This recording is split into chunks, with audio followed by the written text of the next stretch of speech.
fais l'activisme de ce que je fais ici comme travail. Donc, je me suis dit que non, il faut que j'apporte mes compétences et ce que je sais faire dans la lutte togolaise pour qu'on change les choses. Parce que ce qui s'est passé en 2005 ne peut pas continuer de se passer en 2025. Parce que pour moi, quand j'étais venue ici, j'étais concentrée sur mes études, ma famille et tout. Je ne m'intéressais pas vraiment à ce qui se passait, mais je me suis rendu compte que vraiment, ça ne va pas, rien n'a changé au fait. Donc, j'ai commencé à m'intéresser aux trucs géopolitiques du Togo en mai cette année, depuis l'arrestation d'Amouane. Et je fais comme je peux, j'ai un partenaire, il comprend, il sait que j'ai l'amour pour ma maman, j'ai l'amour pour le Togo, donc je m'en mêle, c'est ça. Waouh.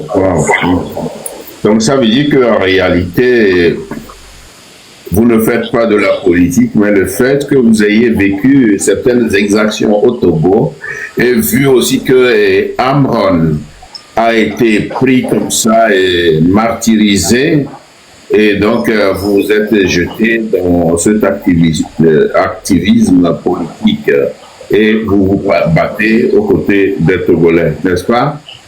Exactement, oui. Très bien, merci beaucoup. Alors, comment pourrais-je vous définir, comme vous venez de le dire? Donc, vous n'êtes pas politicienne, donc vous êtes une activiste. Oui. Bon, militez-vous, par exemple, aujourd'hui, vous le dites, vous n'êtes pas une politicienne, mais il se peut aussi que vous militiez dans un parti politique, que ce soit au Togo ou bien en Amérique. Militez-vous dans un parti politique?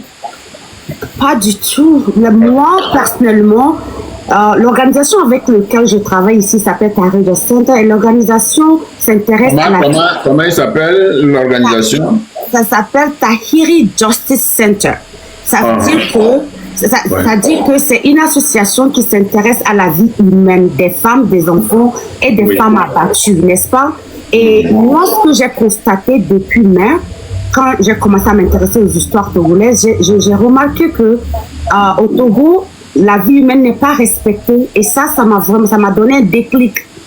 Parce que quand je visitais le Togo, j'étais pas vraiment aware, comment on dit ça, j'étais pas au courant de l'abus de l'homme, de l'abus de la femme, de l'abus de l'enfant. Et moi, c'est quelque chose que je déteste, c'est l'injustice. Et j'ai remarqué que le Togo était livré à elle-même. Le Togo était livré à l'abus de la femme et de l'enfant et de l'être humain était constant. Donc pour moi, c'est pourquoi j'ai joué cette lutte togolaise. J'ai pas de parti politique. Je ne milite pas pour les partis politiques. Même mon organisation ici aux États-Unis, on ne se mêle pas de la politique, mais on apporte des changements dans la loi américaine. On travaille avec les deux partis pour amener des changements, pour améliorer la vie de la femme, la vie de l'enfant et la vie humaine. C'est pas de parti politique en tant que tel. Merci. Bien, alors, avant donc de vous poser une question qui vous fera répondre au sujet du Togo, je vais essayer de vous jouer une musique qui vous permettra de vous rappeler de votre grand-mère, de votre maman, de votre nièce, enfin de vos oncles comme nous. Voilà. Donc, voilà. C'est pas une chanson chose, mais c'est à peu près une chanson guerrière de tes oncles. C'est des chansons de guerre de tes oncles. Parce que chez nous, quand on joue ces musiques-là, quand on entend ces musiques-là, vous savez, les guerriers, ils sont surchauffés, ils rentrent en transe. Oncle, attends un instant, je veux corriger quelque chose. Papa Eto, c'est 2005. Je voulais dire 2005. Oui. Ils sont dans les commentaires. Écoutez, je suis une personne qui fait des erreurs. Et quand je fais des erreurs, il faut comprendre. Je parlais de 2005, pas 2025. J'étais au Togo en 2005. J'ai quitté le Togo en 2005. Voilà. C'est ce que je voulais dire. Oui, mais tu l'avais corrigé. Dans ton développement, tu l'as corrigé. Tu as finalement en 2005. Merci. Donc, je vais te jouer la chanson de guerre de tes oncles. Et quand on leur joue ça, franchement, ils rentrent en transe et voilà. Donc, tu les écoutes.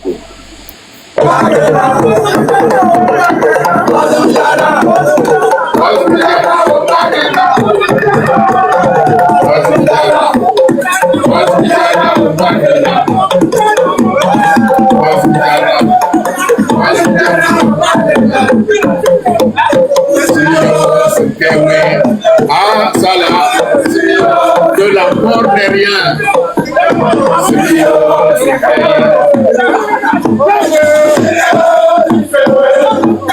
À toi, c'était son gars, à toi, c'était musique anglaise.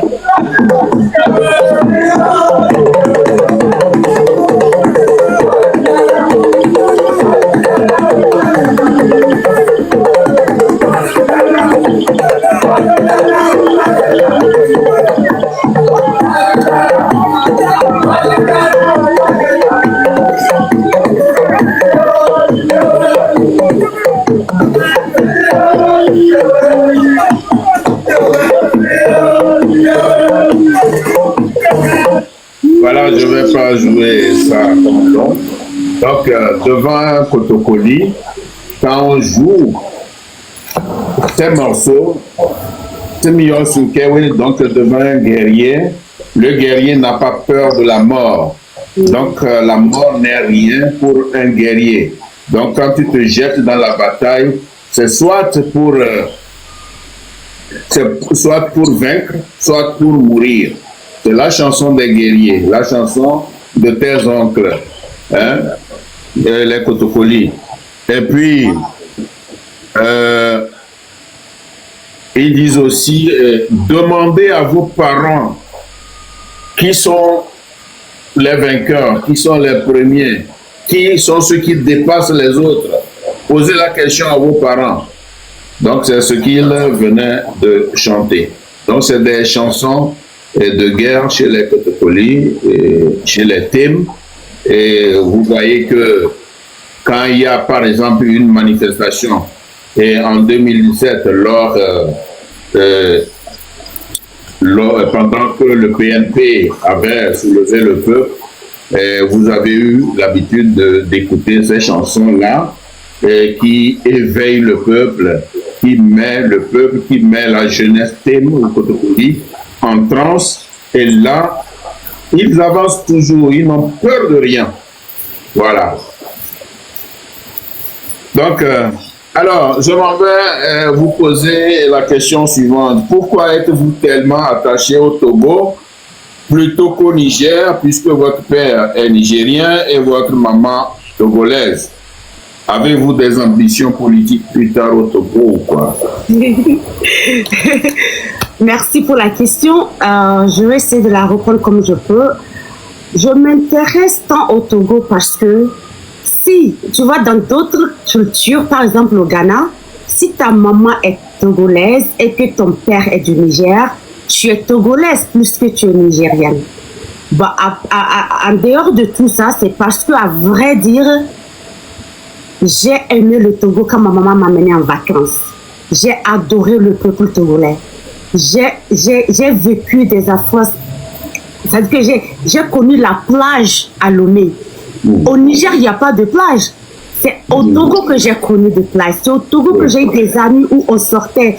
Au Togo que je me suis fait des amis où j'ai connu plusieurs artistes. Tu sais, moi, j'aime beaucoup la musique. Et quand je venais en vacances chaque année, je me suis fait des amis de longue date. Je connaissais le peuple togolais. C'est un peuple qui est aimant, c'est un peuple qui est accueillant, c'est un peuple qui est adorable.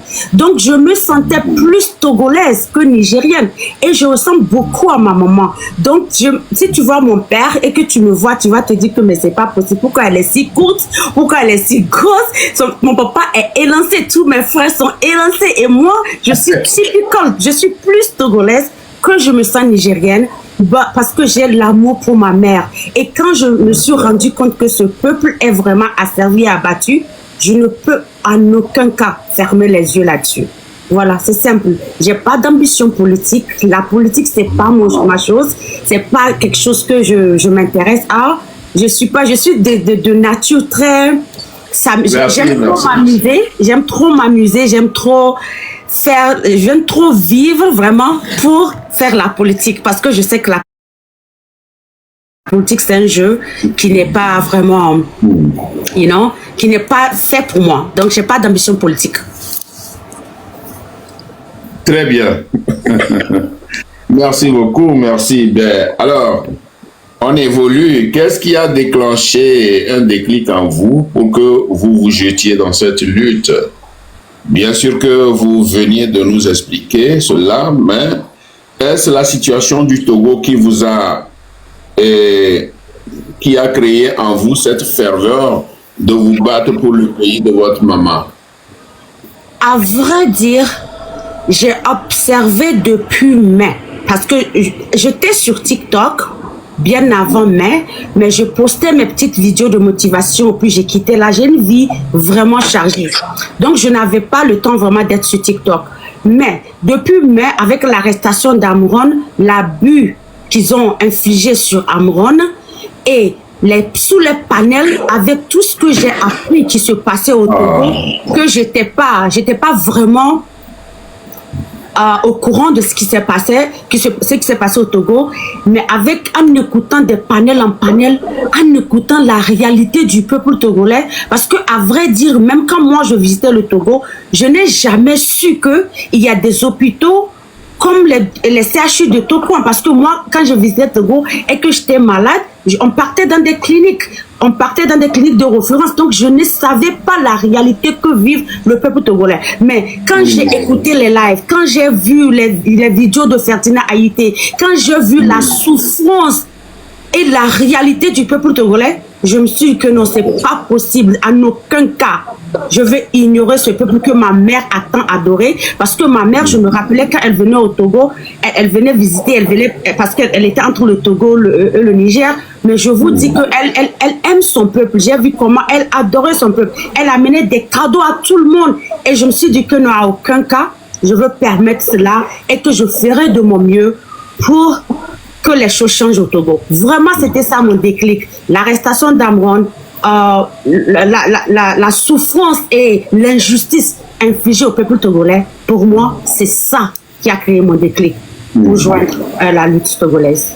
Est-ce à dire que Amron, vous le connaissiez au pays? Non, pas du tout. Pas du tout. C'est sur TikTok. Et puis Zaga, le père de Zaga, c'est un Hausa. Zaga, c'est un Hausa, je sais pas, c'est connu de tout le monde. Zaga a un père nigérien. Le père de Zaga vient du même village que mon père, de Zender. Donc pour moi, Zaga, c'est un frère. Et Zaga a eu vraiment d'engouement autour de ça. Donc l'énergie que Zaga avait, à voir la fille de Amron, à voir Amron et sa maman, à voir tout ce qui s'est passé, moi vraiment, comme je déteste l'injustice depuis le bas âge. Mon père, peut-être il est là, il va vous dire, je déteste l'injustice. Et je me suis dit que non, c'est pas possible, il faut que ça change. On ne peut pas permettre que des personnes mal intentionnées influent sur à tout un peuple. Donc, moi, c'était ça mon déclic. Du plus profond de moi, c'était mon déclic.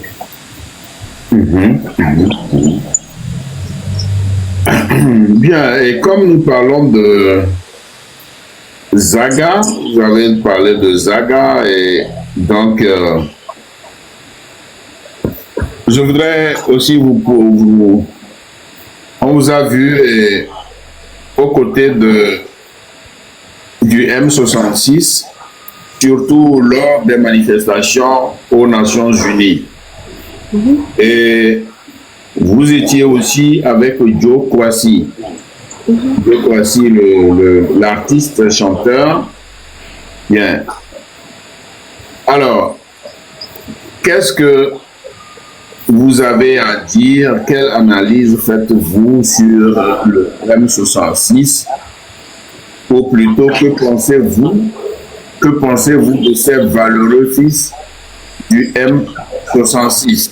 Zaga, lui, vous le connaissez, et il a presque les mêmes origines parentales que vous, mais le M66, qu'est-ce que vous pensez de ce mouvement? J'ai observé depuis mai le M66 se construire. Pour moi, le M66, c'est des jeunes Togolais qui aiment vraiment leur pays, qui ont eu un déclic parce qu'ils ont quitté le pays et ils ont remarqué que dans des pays étrangers, il y avait d'autres opportunités qui n'existaient pas chez eux. Voici vos photos lors des manifestations devant les Nations Unies en Amérique. Et ici, vous êtes avec le Père Dieu. Le Père Dieu, un des jeunes du M66. Et ici, vous êtes avec Dani Aïda et l'autre. Voilà. Voilà. Donc, allez-y. Donc, moi, par exemple, le M66, je les ai vus se construire. J'ai vu, avant Tobovic PC faisait que des bérets. Romo Mokanzi ne fait que ces trucs. Zaga Bombo était dans sa musique, mais Zaga Bombo c'était un artiste engagé depuis des années. Mais je les ai vus se construire, je les ai vus dénoncer d'abord. Et lorsqu'ils ont commencé à dénoncer, j'ai remarqué que le gouvernement et ce système ne les a pas pris au sérieux. Donc je les ai vus aussi se construire et devenir un mouvement. Et moi, j'ai beaucoup apprécié leur courage, j'ai apprécié leur engouement, j'ai apprécié l'amour qu'ils ont pour leur pays et j'ai apprécié le fait qu'ils sont déterminés pour apporter le changement dans leur pays, le Togo. Et ça, j'étais vraiment inspirée par ça. Et moi, je me sens M66 parce qu'ils disent qu'ils sont la voix de sans voix, le M66. Et moi aussi, je me dis que je suis la voix de sans voix. Donc, je fais partie de M66 parce que tout ce qu'ils ont fait depuis mai jusqu'à aujourd'hui, vraiment, il faut... Ces jeunes-là ne sont pas payés. Personne ne les a demandé de le faire. Ils ont fait ça au détriment de leurs petits moyens qu'ils ont pour l'amour de leur pays. Et ça, moi, c'est trop inspirant.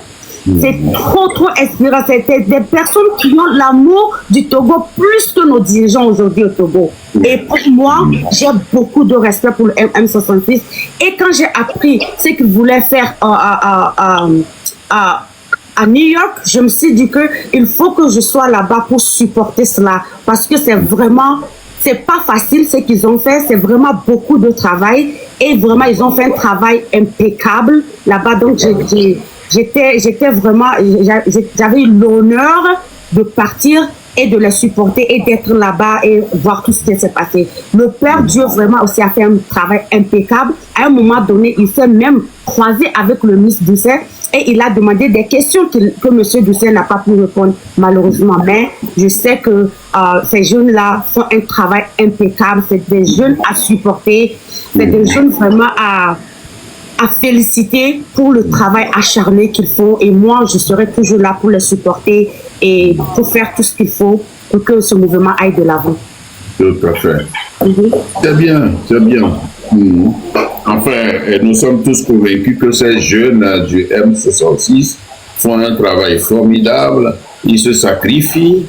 Et je crois que, d'ailleurs, quelqu'un parmi eux avait perdu son boulot parce qu'il se sacrifiait pour le M66. Et voilà, c'est un sacrifice, et ce sacrifice-là, nous le devons tous à notre chère patrie, le Togo. Donc, merci. Certains Togolais disent qu'ils ne font pas de la politique parce qu'ils savent ce qui se passe dedans. Les arrestations, les histoires de gares, les disparitions. Ils disent qu'ils ne font pas de la politique, donc par peur de représailles, ou soit certains pour s'occuper rien que de leur boulot. Alors, que répondez-vous à ces gens-là?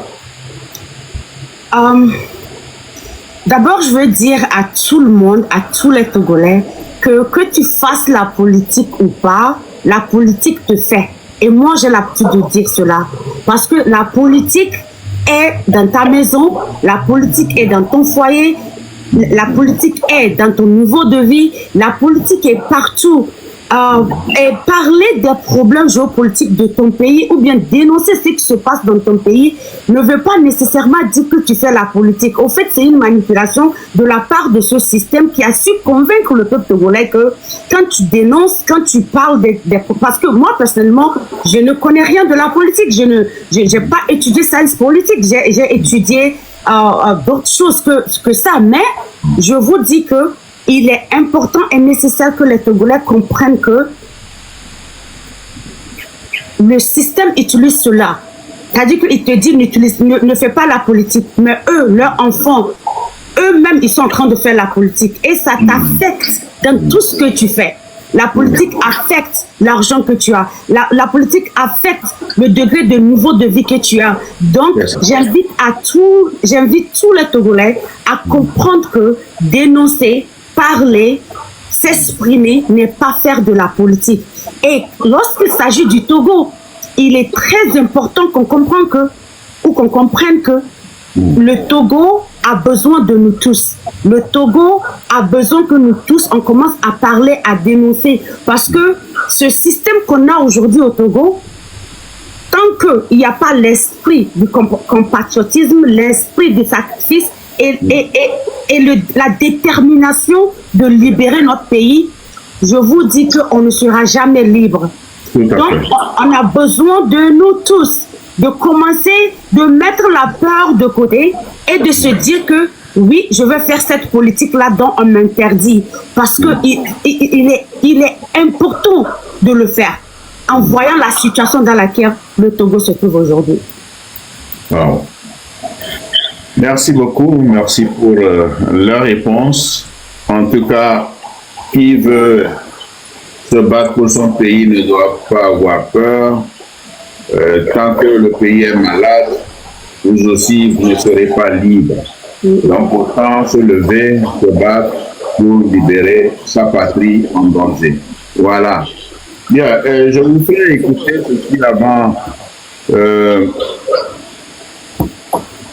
Il s'agit de Talaka, ou bien comment il s'appelle encore, Mawama Talaka, ou bien Balaka, bon, je ne sais plus. Moi-même, je ne connais pas son nom. J'ai eu de la peine à prononcer son nom. C'est parce que je ne veux pas connaître, hein, parce qu'il m'énerve. Donc, écoutons ceci. Togolais, aujourd'hui, on va parler de ça. La complicité par approbation. Vous savez, c'est une nouvelle façon de fonctionner des plateformes numériques. Vous faites une publication, ceux à qui cela intéresse, ils peuvent liker. Oui, ils peuvent approuver ou ils peuvent laisser des commentaires. Vous voyez, désormais, nous sommes avertis.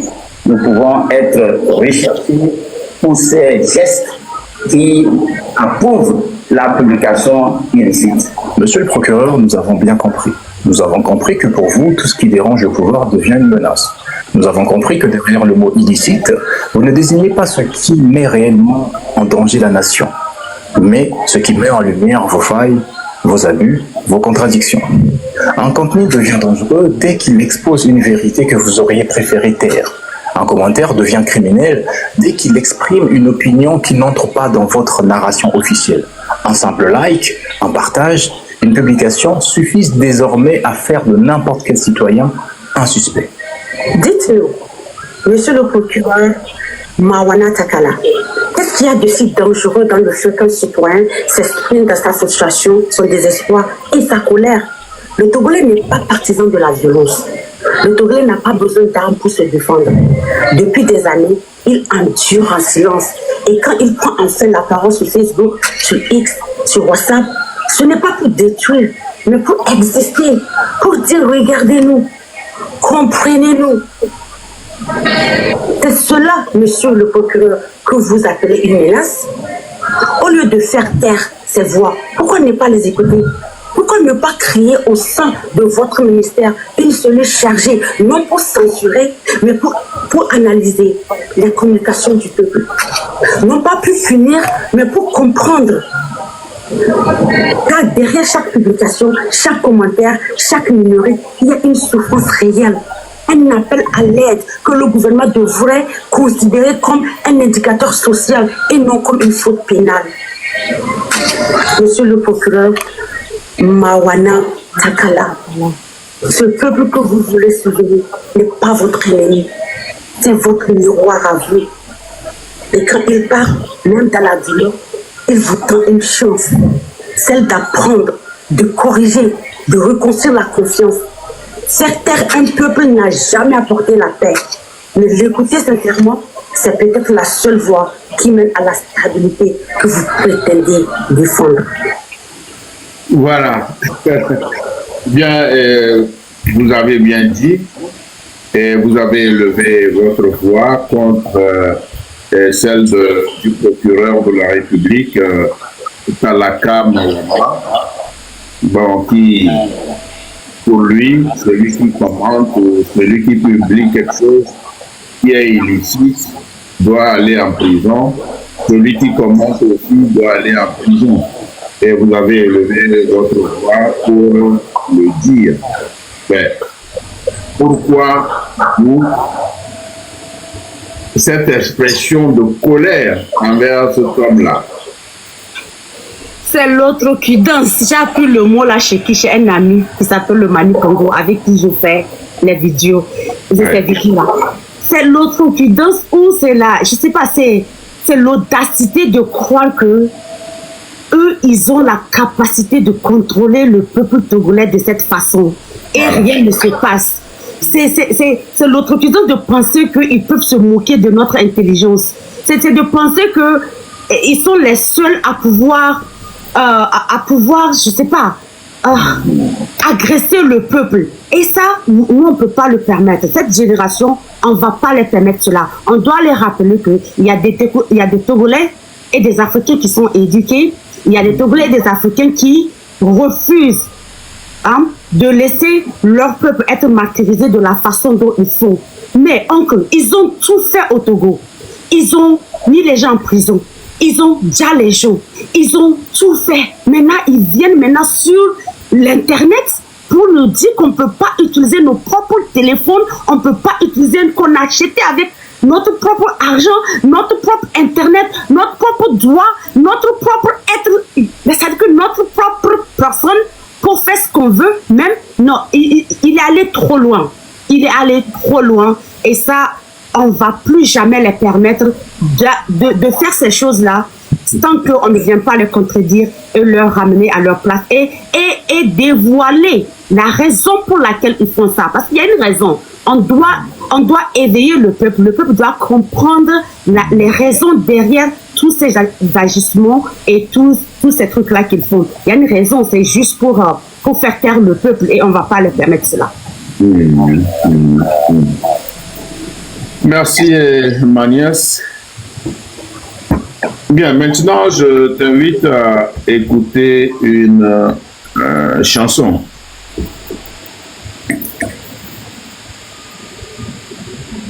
Un instant. Et alors, il faut que je retrouve la chanson. Voilà. Écoutez celle-là.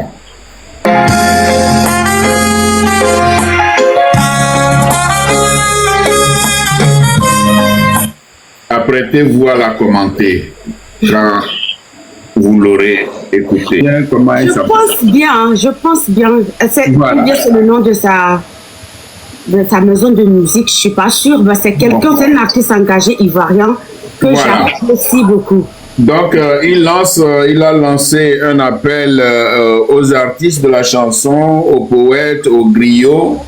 Et il a lancé un appel à Tiken Diafakoli, un appel à Alpha Blondy, à tous ceux qui prennent la parole, qui prennent le micro, pour qu'ils, enfin, se mettent à parler de la Côte d'Ivoire, où bientôt ce sont les élections en Côte d'Ivoire. Et on sait que certains candidats ont été écartés de la course, et à savoir... comment il s'appelle encore, Ah, celui qui a fait la prison à la Haine. À vrai dire, j'écoute cette chanson. Quand j'écoute cette chanson, je vois les réalités du Togo. Moi, j'écoute cette chanson en voyant la réalité. Voilà. Laurent Gbagbo. Tout à fait. Laurent Gbagbo. Oui. Donc, ils ont été écartés, mais ce qui est bizarre, c'est que le président Ouattara avait fait ses deux mandats. Il a fini ses deux mandats. Au lieu de partir, c'est en ce moment que, peu avant les élections, que son dauphin est décédé. Bon, il dit, chers camarades, chers compatriotes, je n'ai pas pu former ou apprêter un dauphin, un autre, donc comme le dauphin est décédé, je vais continuer la course. Et donc, il a fait le 3e mandat. Donc, ça veut dire qu'au cours de son 3e mandat, il n'a pas pu former un autre qui puisse être son dauphin, comme Patrice Talon l'a fait. Patrice Talon, en partant, a eu un dauphin qui doit aller aux élections. Que ce soit bon ou pas, est-il que Patrice Talon, lui, s'en va et il laisse un dauphin. Mais en Côte d'Ivoire, Ouattara s'accroche au pouvoir comme dans un autre pays dont je ne veux pas appeler le nom. Le Cameroun et le Togo. Aujourd'hui, c'était les élections au Cameroun. Hein? Qui a gagné? Pardon? Qui a gagné? Qui a gagné? Ils n'ont pas encore proclamé les résultats, mais on connaît les résultats. Les résultats sont connus d'avance. On connaît les résultats. Un vieux connard comme ça qui ne peut même pas faire la campagne électorale. Il est chez lui et les gens font la campagne avec sa photo. Avec sa photo. Et c'est là où je l'ai vu en campagne, c'était à Maroua. C'est là qu'il est allé. Voilà. Donc, ce qui interpelle les artistes et le peuple ivoirien, c'est justement la paix dans ce pays ami. La paix, que la Côte d'Ivoire retrouve la paix. En principe, si Ouattara a travaillé bien pour la Côte d'Ivoire, mais quand même, c'est pas parce qu'il a travaillé bien, il doit y rester, puisque selon la Constitution, il y a des limites de mandat. Il doit partir pour faire place aux autres qui vont venir aussi s'essayer dans la gestion des affaires de l'État. Voilà, donc cet artiste que tu aimes très bien, et c'est pour cela que j'ai cherché cet artiste pour te le jouer. Et donc, merci beaucoup. Donc, peut-être que toi-même, tu vas encore mieux expliquer pourquoi tu aimes cette chanson, pourquoi tu aimes la jouer. Même, je crois que dans certaines de tes vidéos, dans tes publications, tu as publié cette musique-là. Donc, à toi, je dis. J'aime beaucoup jouer cette chanson parce que tout ce qu'il a dit de la chanson, oui, c'est vrai que ça concerne la Côte d'Ivoire, mais on vit les mêmes réalités partout en Afrique ces derniers temps. Il lance l'appel parce qu'aujourd'hui au Togo, on a des artistes comme les Toufan, des artistes comme Santrinos, des personnes sociales comme, comment on appelle, comme Adebayo Cheyi, qui ne disent rien, qui ne font rien, qui font silence radio sur la souffrance du Togo. Et là où il disait qu'il a besoin de tous les artistes et tous les plumes de la nation pour parler, ça me rappelle du Togo. Et moi, j'écoute cette chanson parce que tout ce qu'il disait dans la chanson, c'est la réalité que vive le Togo. On a des personnes normalement qui devraient se lever et nous aider dans cette lutte pour changer le Togo, pour changer la réalité du Togo, pour changer ce qui se passe au Togo. Ben non, eux, ils pensent à leur, je sais pas, à leur vente, à leur intérêt, à ce qu'ils ont au Togo. Mais pourtant, ils oublient que si le Togo change aujourd'hui, le Togo change pour nous tous. Le Togo change pour tout le monde. C'est pas pour seulement les gens qui sont dans la lutte. Donc, cette chanson, quand je la joue, je pense que c'est aussi un appel que je lance à ceux qui sont silencieux, à ceux qui ne disent rien. Tu vois? Et aussi dans la chanson, il parle des gens cagoulés, des hommes cagoulés. On se rappelle le 30 mars, juste le 30 mars, lorsque on voulait faire la marche du 30, les miliciens étaient formés et on nous a fait, comment on dit ça, on nous a fait des conférences de presse pour nous montrer ou bien pour nous faire peur qu'il y a des miliciens. Donc, pour moi, c'est toujours ce système de Fort Eswatini Nyasingbe et ces miliciens qui font peur aux Togolais. Donc, cette chanson, vraiment, pour moi, ça touche le Togo. Et c'est exactement ce qui se passe au Togo. Et il lance un appel aux jeunes de comprendre que le Togo appartient à tous les Togolais. Le Togo appartient à la jeunesse et que le Togo, c'est pas seulement que pour ce système ou pour Fort Eswatini Nyasingbe. Et c'est pourquoi moi, j'aime beaucoup cette chanson. Wow. Et cette chanson est vraiment révélatrice. Et cette chanson appelle les artistes de la chanson à enfin élever leur voix pour qu'il n'y ait pas de troubles dans le pays de la Côte d'Ivoire. Voilà, c'est très bien. C'est une très belle chanson. Bien. Et si nous prenons le cas de Madagascar, par exemple, hier, le 11 octobre, la jeunesse malgache, soutenue par les soldats, ont pu arriver à bout du régime de Andry Rajoelina. Bien. Donc, quant à vous, pensez-vous qu'un jour le Togo puisse arriver à bout de son dictateur Faure Gnassingbé, gardé et soutenu par l'armée? Je suis très convaincue, je te le dis aujourd'hui, devant... Merci Africa. Africa, merci beaucoup mon frère. Merci je suis très convaincue, devant les 216 personnes qui sont ici, je suis convaincue que si Faure Eswatini Nyasingbe ne démissionne pas et part avec son régime, ne démissionne pas et part par la grande porte, je suis sûre qu'un jour, la jeunesse togolaise et la jeunesse verte va s'organiser. Et ce qui se passe partout en ce moment, que ce soit à Madagascar ou ce soit dans d'autres pays, ça va se répéter au Togo. Parce que ce qui se passe au Togo, le Togolais a souffert durant longtemps.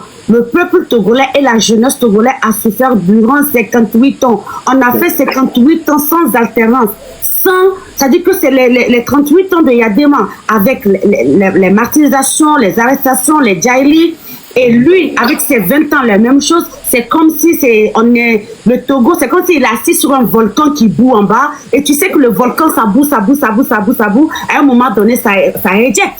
Et je suis sûre que si Faure Eswatini Nyasingbe n'écoute pas cette jeunesse, si lui et ses ministres et consorts n'écoutent pas cette jeunesse et ne démissionnent pas, moi je suis sûre et convaincue que le peuple togolais va le faire. Parce qu'au Madagascar, est-ce que vous savez, c'est seulement 4 personnes qui ont tout engendré et qui ont tout organisé et qui ont amené ce peuple à se libérer. Et au Togo, je pense que cette fois-ci, la parole a été libérée par Amron. Cette lutte n'est pas la même comme les autres luttes.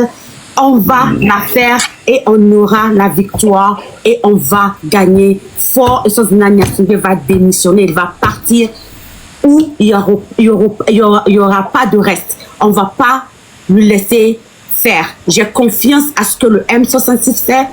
J'ai confiance à ce que je fais avec. Moi, j'ai confiance à ce que vous faites. J'ai confiance à nous tous, tous les activistes aujourd'hui qui sont sur TikTok partout. J'ai confiance en nous, j'ai confiance à cette lutte et je sais que ça va aboutir. Ça passe ou ça casse, on va y arriver. Ça, j'ai confiance. Voilà, c'est des paroles d'espoir et nous avons tous confiance qu'un jour le Togo sera libéré et je pense que ça ne va pas durer longtemps. Donc, il suffit que tout le peuple se mette debout, que nos mamans, nos soeurs, nos jeunes frères, nos parents se lèvent comme un seul homme et donc ça arrivera. Nous arriverons au bout de ces imposteurs-là qui, comme je le dis toujours, piétinent le peuple. Nous en arriverons. Merci beaucoup, ma nièce, pour ces détails. Bien. Voilà. Si dans ta vie tu négliges la femme, tu négliges la moitié de ta bénédiction. Si dans ta vie tu méprises une femme, tu méprises le plan de Dieu dans ta vie. Aie un homme comme ennemi, pas une femme. Les choses par amour, parce qu'il te ferme la porte cette nuit. Tu faisais ton rôle, t'as pas pensé à ton voilà tout est pas de ta bonne, mais dis-moi que tu restes. Non,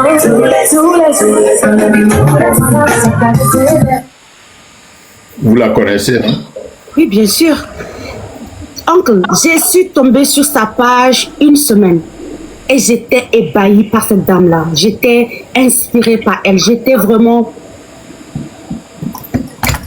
émue par tout ce qu'elle faisait et vivant au Togo.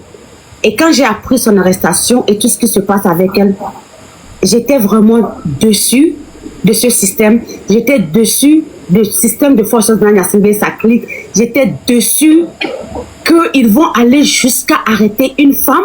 Pas seulement qu'elle est une femme, mais encore elle est une infirmière. Celle qui donne une sage-femme. Une sage-femme. Une sage-femme, c'est ce que je voulais dire. Celle qui donne vie. Combien de sages-femmes on a au Togo? Combien de sages-femmes on a qui sont formées comme cette dame, Grace? Et juste parce qu'elle a dénoncé ou elle a dit quelque chose qui ne va pas, on la met en prison. Mais je veux ce soir profiter de votre canal pour dire aux sages-femmes togolaises et à toutes les femmes togolaises que j'ai besoin d'une solidarité féminine au Togo.